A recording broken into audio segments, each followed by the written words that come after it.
दारव्हा बस स्थानक हादरले. बसच्या चाकाखाली येऊन वृद्धांनी विदारक प्राण गमावले. 26 ऑगस्ट रोजी सकाळी अंदाजे 9 वाजताच्या सुमारास दारव्हा बस स्थानकावर एक हृदयद्रावक अपघात घडला. या भीषण घटनेत भांडेगाव येथील 70 वर्षीय दादाराव सोमाजी वानखडे यांनी आपले प्राण गमावावे लागले. त्यांची अवस्था पाहून उपस्थित प्रवासी व नागरिकांचा थरकाप उडाला.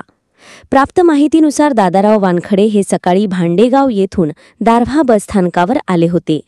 त्याचवेळी तेलगव्हाणवरून दारव्हा आगाराकडे येणारी बस क्रमांक MH40Y5811 स्थानकात पोचली. दादाराव हे बसच्या जवळ उभे असताना अचानक त्यांचा तोल जाऊन ते बसच्या मागील चाकाखाली आले. चाकाखाली सापडल्याने त्यांनी आपले प्राण गमावले. अपघातानंतर स्थानिकांनी तत्काळ घटनास्थळी धाव घेतली, परंतु तोपर्यंत दादाराव यांचा विदारक जीवावस्थेत पडला होता.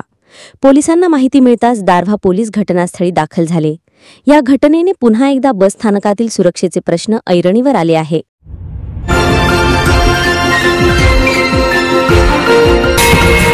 विदर्भ न्यूज मराठी, सकारात्मकतेचा शिलेदार.